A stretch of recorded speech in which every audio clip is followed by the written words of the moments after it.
నమస్కారం, welcome to I dream. నేను మీ విజిత. ప్రస్తుతం మనతో పాటు ఉన్నారు ప్రముఖ జ్యోతిష్యులు బ్రహ్మశ్రీ నందిబట్ల శ్రీహరి శర్మ గురువు గారు. ఇప్పుడు గురువు గారితో మాట్లాడి మనం మరిన్ని సందేహాలన్నింటినీ నివృత్తి చేసుకుందాం. నమస్కారం గురువుగారు. వాగర్థావివ సంపృక్తౌ వాగర్థ ప్రతిపత్తయే జగతః పితరౌ వందే పార్వతీ పరమేశ్వరౌ. సదాశివ సమారంభాం శంకరాచార్య మధ్యమాం అస్మదాచార్య పర్యంతం వందే గురు పరంపరాం. ఆదిత్యాయ చ సోమాయ మంగళాయ బుధాయ చ గురు శుక్ర శనిభ్యశ్చ రాహవే కేతవే నమః. శృంగేరి పీఠాధిపతులు, కంచి పీఠాధిపతులకి నమస్కారములు తెలియజేసుకుంటూ కార్యక్రమాన్ని ప్రారంభిద్దాం. గురుగారు, ప్రస్తుత కాలంలో చూసుకుంటే ప్రతి ఒక్క కుటుంబంలో కూడా ఆర్థికపరమైన ఇబ్బందులు, ముఖ్యంగా తీసుకుంటే వచ్చిన ధనం నిలవకపోవడము. ఒకప్పటి కాలంలో తీసుకుంటే ఒక్కరు ఇంటి యజమాని సంపాదిస్తే కుటుంబం అంతా కూడా ఏ చింత లేకుండా గడిచిన రోజులు చూసినాం. ఇప్పుడు ప్రస్తుత కాలంలో తీసుకుంటే ఇంట్లో ఎంతమంది ఉన్నా అంతమంది సంపాదించే రోజులు ఉన్నాయి. అయినా కూడా వాళ్ళ కనీస అవసరాలు కూడా తీరకుండా రకరకాల ఇబ్బందులు తలెత్తుతున్నాయి ధనపరంగా చూసుకుంటే. అలా కాకుండా వచ్చిన ధనం పొదుపు చేసుకునే రకంగా ఆర్థికపరమైన ఇబ్బందులు లేకుండా ఉండాలంటే ఏం చేస్తే బాగుంటుంది గురువుగారు? వాస్తవమేనమ్మా, మీరు చెప్పినటువంటి ప్రతి విషయం కూడా ఈరోజు జరుగుతున్నటువంటి వాస్తవికకి దగ్గరగానే ఉన్నాయి. ఎందుకంటే ఒకప్పుడు ఇంట్లో ఒక పెద్ద మనిషి సంపాదిస్తే ఇంటిల్లి పాది, అప్పుడు కూడా సంతానం ఎక్కువ మంది, 15-20 మంది ఉండేవారు, ఇల్లు గడిచేది. కానీ ఈ రోజుల్లో ఎంతమంది సంపాదిస్తున్నా డబ్బు నిలవట్లేదు. కారణం ఏంటంటే ఒకప్పుడు మనిషికి అవసరాలు లేవు, ఇప్పుడు అవసరాలు ఎక్కువైపోయాయి. అంతకు మించినటువంటిది ఇంట్లో గృహోపకరణాలు కూడా మామూలు ఇళ్లలో కూడా ఉండగలిగారు. ఇప్పుడు స్థాయికి తగ్గట్టుగా ప్రతిదీ కూడా ఏ పూజ చేసుకున్నా, పండగ చేసుకున్నా, లేకపోతే ఇంట్లో ఏదైనా శుభకార్యం చేసుకున్నా స్థాయికి మించి వెళ్ళిపోతున్నారు. తద్వారా ధనము ఖర్చు ఎక్కువగా అవుతుంది. అయితే ఇవన్నీ పెట్టుకోవద్దు, సాధారణంగా జీవించనే మనం చెప్పడం లేదు. కాకపోతే ఈ యొక్క లక్ష్మీ అనుగ్రహాన్ని పొందే ప్రయత్నం కనుక మానవుడు చేసుకున్నట్లయితే తప్పకుండా ఆ లక్ష్మీ అనుగ్రహం వల్ల మనకు సకాలంలో రావాల్సినటువంటి డబ్బు అందుతుంది, లేదా మనకు డబ్బు ఖర్చు అయ్యేటువంటి మార్గము తగ్గిపోతుంది. అంతే తప్ప ఇప్పుడు మనం చెప్పబోయేటువంటి అద్భుతమైనటువంటి పరిహారం ద్వారా వీక్షించేటువంటి ప్రేక్షకుల్లో ఎవరికి కూడా ధనరాశి రాదు. కాకపోతే మనము ఏదైనా కానీ ఒక లోన్ కోసం ప్రయత్నం చేస్తాం, లేదా ఎవరినైనా ఒక అప్పు అడుగుతాం, దొరకకపోవచ్చు. కానీ ఈ యొక్క మంత్ర విధానం ద్వారా మనకు ధనము లభ్యమవుతుంది, లోన్ శాంక్షన్ అవుతాయి. లేకపోతే మనకు ప్రతి నెల 10,000 రూపాయలు అదనపు ఖర్చుగా అయ్యేది 3,000తో ఆగిపోతుంది. ఇలా మరి ఈ తంత్రం ఇప్పటి వరకు ఎవరు చేయలేదనంటే ప్రపంచంలో ఇప్పటికీ చాలా మంది మన భారతదేశంలోని నార్త్ ఇండియన్స్ చేస్తున్నారు. ఎందుకనంటే మీకు గమనించుకుంటే ఉత్తరాది వాళ్ళందరూ కూడాను ఎక్కువగా మనలాగా బాహాటంగా పూజలు చేయరు. చాలా చిన్నవైనటువంటి చిట్కాలు, వీటినే తంత్రములు అని అంటారు. ప్రేక్షకులు గమనించాల్సింది ఏంటంటే తంత్రములు వేరు, తాంత్రికము వేరు. తాంత్రికము క్షుద్ర పూజలకు సంబంధించింది, తంత్రములు చిన్నపాటి ఉపాయాలతో మనం బయటపడేటువంటిది. కాబట్టి ఈ నార్త్ ఇండియన్స్ అనేటువంటి వాళ్ళు ఎక్కువగా చేసేటువంటి తంత్రములలో గొప్పదైనటువంటి తంత్రాన్ని వీక్షించేటువంటి మన ప్రేక్షకుల కోసం ఈ రోజున తెలియజేయదలుచుకున్నానమ్మా. దీనికి కావాల్సిందల్లా కూడా పెద్దగా ఖర్చు అంటూ ఏమీ ఉండదమ్మా. కాకపోతే ఒక పౌర్ణమి తిథి రోజున పాటించడం మంచిది. పౌర్ణమి తిథి చూసుకొని పాటించాలి. అయితే ఏం చెయ్యాలి అని అన్నప్పుడు దీనికి భక్తి, శ్రద్ధ చాలా ముఖ్యం. ఏదో మొక్కుబడిగా చెప్పారు కదా అని చెప్పి చేయడం కంటే అత్యంత భక్తి ప్రపత్తులతో మరియు శ్రద్ధాళువులతో చేయాలి. అంటే ఒక పాజిటివ్ వేలో ఆలోచిస్తూ ఈ చేయడం వల్ల నాకు లక్ష్మీ ప్రాప్తి కలుగుతుందనేటువంటి యొక్క భావముతో ఏమాత్రము కూడా దాని యందు మనస్సు వికలం కాకుండా పాజిటివ్ వేతోనే వెళ్ళగలిగితే అంతిమంగా ఉన్నటువంటి చేసినటువంటి రోజున విజయాన్ని పొందుతారు. ఏం చేయాలమ్మా, మీరు ఎక్కడైనా కానీ పూజా స్టోర్లో కానీ పచారీ షాపుల్లో కానీ గోమతి చక్రాలు అడిగితే ఇస్తారు. గోమతి చక్రాలు లక్ష్మీదేవి యొక్క స్వరూపము. కాబట్టి చక్కటి గోమతి చక్రాలని తీసుకొని పౌర్ణమి తిథి రోజున గనక మొదలు పెట్టాలి. మీరు పౌర్ణమి తిథి రోజున మొదలు పెట్టాలి. ఏ విధంగా చేయాలి? చాలా సింపుల్ అండి. ఇంట్లో లక్ష్మీ అమ్మవారి ఫోటో పెట్టుకొని అమ్మవారికి ఎర్రటి పూలమాల వేయండి. లేదా లక్ష్మీనారాయణుడి యొక్క ఫోటో అయినా పెట్టుకోండి. లేదా పరమేశ్వరుడు అనుగ్రహిస్తూ స్వర్ణాకర్షణ భైరవుడి రూపంలో ఒకవైపు లక్ష్మీదేవికి ఒకవైపు కుబేరుడికి ధనరాశిని అందిస్తుంటాడు కదమ్మా, ఆ చిత్రపటమైనా పెట్టుకోండి. పెట్టుకుని ఎర్రటి పూలమాల వేసి ఆవు నేతితో దీపారాధన చేసి ఒక రాగి ప్లేట్ కానీ ఇత్తడి ప్లేట్ కానీ వెండి ప్లేట్ కానీ శక్తి ఉంటే బంగారు ప్లేట్లునైనా కానీ ఈ గోమతి చక్రాలని పెట్టుకోవాలి. ఎలా పెట్టుకోవాలి? 3 తమలపాకులు పెట్టుకోవాలి. అంటే తొడిమలు మన వైపు ఉండాలి, ఈనెలు అంచున అటువైపు ఉండాలి. మన వైపు తొడిమలు ఉన్నట్టుగా పెట్టాలి. పెట్టి అందులో లక్ష్మీ విగ్రహం ఏదైనా కానీ వెండిదైనా ఇత్తడిదైనా తెచ్చుకొని ఆ లక్ష్మీ విగ్రహాన్ని ముందు పెట్టి ఆ విగ్రహం ముందర ఈ 8 గోమతి చక్రాలని చతురస్రాకారమో వృత్తాకారంగానో పెట్టండి. పెట్టి పంచామృతాలతో అభిషేకము జరిపించండి. అమ్మవారికి స్వరూపంగా ఆ గోమతి చక్రాలకి ఆ విగ్రహానికి. విగ్రహం లేకపోతే మామూలుగానైనా ప్లేట్లో ఆ గోమతి చక్రాలకి పంచామృతాలతో అభిషేకం జరిపించాలి. జరిపించిన తరువాత ఇందులో చాలా మందికి స్టీల్ ప్లేట్ పెట్టుకోవచ్చు కదా అని అంటారు. స్టీల్లో ఇనుము కలిసి ఉంటుంది. ఇనుము దారిద్ర్యమునకు సంకేతం. కలియుగంలో పూజా విషయంలో ఇనుముని నిషేధము. అందుకే ఇనుము ప్రతిమలతో పూజలు ఎక్కడా ఉండవు. అందుకనే ఈ చెప్పినటువంటి రాగి ఇత్తడి బంగారము వెండి లేకపోతే శక్తి లేదండి, కుమ్మరి వాళ్ళ దగ్గరికి వెళితే వాళ్ళు తయారు చేస్తారు కదమ్మా ప్లేట్లు, మట్టి పాత్రలు ప్లేట్లు, ఆ ప్లేట్నైనా తెచ్చుకోండి. ఆ విధంగా పెట్టి అభిషేకము జరిపించిన తర్వాత పంచామృతాలతో తర్వాత నైవేద్యముగా బెల్లముతో చేసినటువంటి లడ్డు, జాంగిరి పెట్టొచ్చు, జిలేబీ పెట్టొచ్చు, బెల్లంతో చేసింది. సుగంధ ద్రవ్యాలు ఆ అమ్మవారికి తాంబూలముగా పచ్చకర్పూరము, ఇలాచి, లవంగాలు, జాజికాయ, జాపత్రి, జువ్వాది ఇలాంటివి తాంబూలంగా పెట్టవచ్చు. తాంబూలంగా పూజ చేసుకునే వాళ్ళు తీసుకోవచ్చు. అయితే ఇది పూజా విధానం. ఈ పూజా విధానంలో అభిషేకం అయిన తర్వాత చక్కగా గోమతి చక్రాల్ని కడుగుతారు కదమ్మా. అప్పుడు లక్ష్మీ అమ్మవారితో విగ్రహంతో సహా ఉన్నటువంటి గోమతి చక్రాలతో లక్ష్మీ అష్టోత్తరముతో కుంకుమ పూజ చేయండి అమ్మవారికి. గోమతి చక్రాలకి.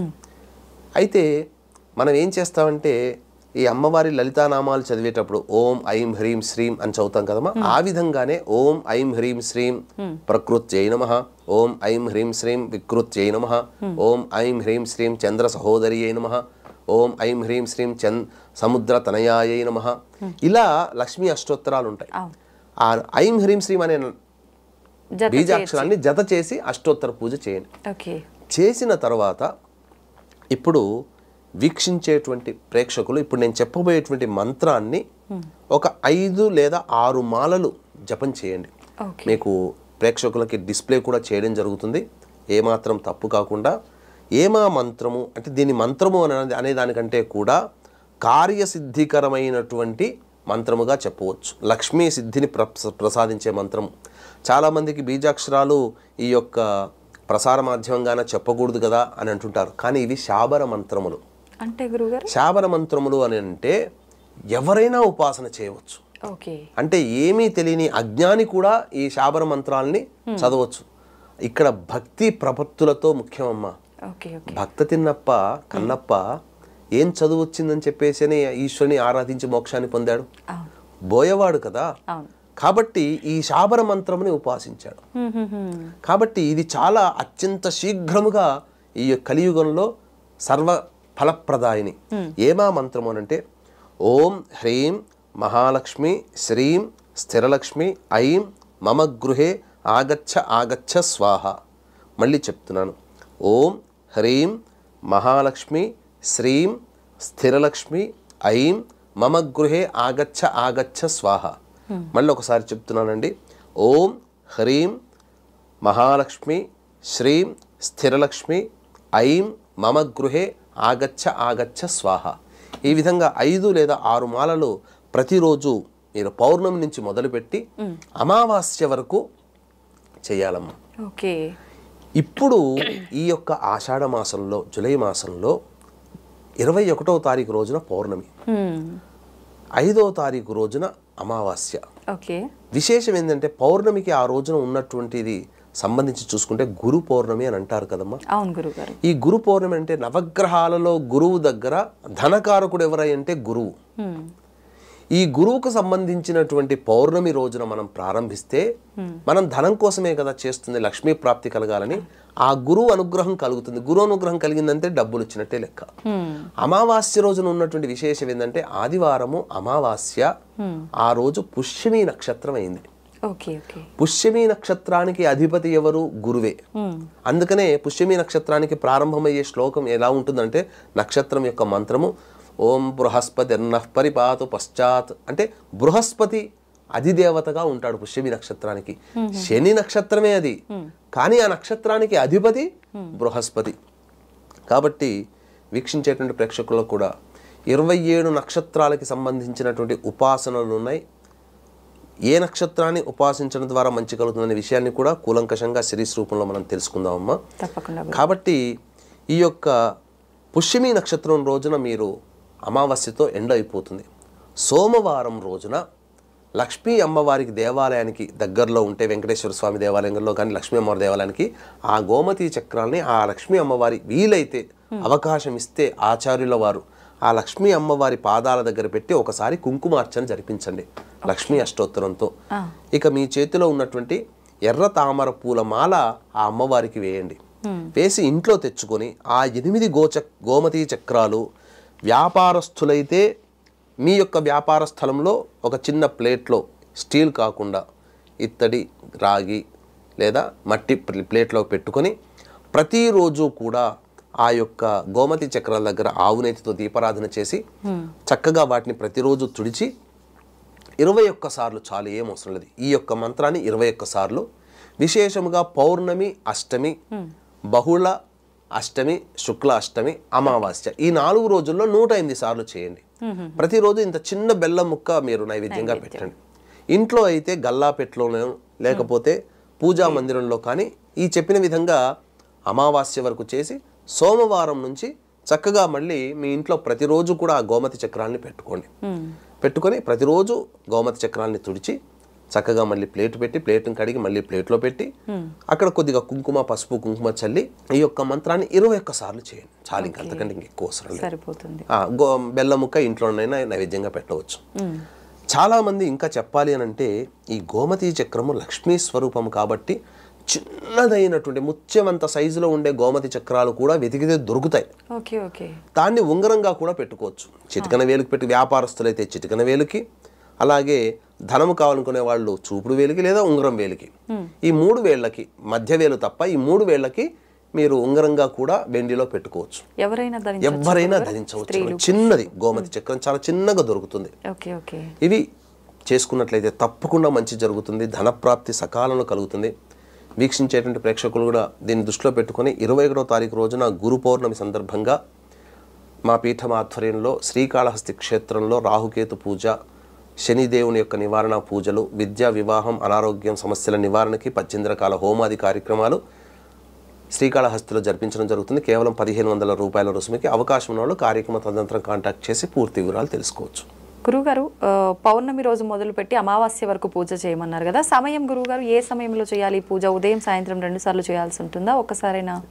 భక్తి శ్రద్ధ ఉంటే ఉదయం, సాయంత్రం 2 సార్లు చేస్తే విశేషమమ్మా. లేదు కనీసము ఏదైనా కానీ ఇక్కడ మీకు వెసులుబాటు. ఈ రోజుల్లో పిల్లల్ని బయటికి పంపించడం, భర్తకి క్యారేజీలు కట్టడం ఇవన్నీ ఆడవాళ్ళు చేస్తున్నారు. కాబట్టి వ్యాపారస్తులైతే సాయం సంధ్యా సమయంలో చేస్తే చాలా విశేషం. ఇల్లంతా సాయం సంధ్యా సమయంలో చేస్తే ఎందుకనంటే సూర్యాస్తమయం కంటే ముందే మనం ఇంట్లో కలాపిచ్చి పూనుకున్నాం కదా, అంతా కూడా తుడుచుకుంటాం కదా, శుభ్రపరచుకుంటాం కదా, అప్పుడు లక్ష్మీదేవి ప్రవేశిస్తుంది.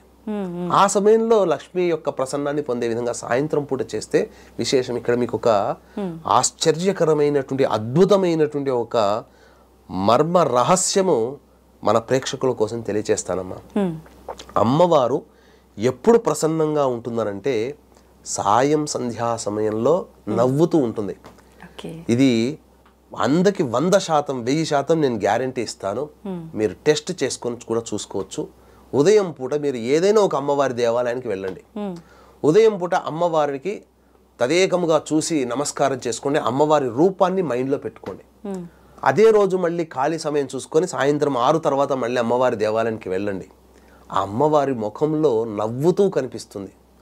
ఉదయమేమో ఆగ్రహంగా కనిపించిన అమ్మవారు సాయంత్రం కల్లి వచ్చేసరికి నవ్వుతూ కనిపిస్తుంది. అంటే సంధ్యా సమయంలో అమ్మవారికి చాలా ప్రీతికరం.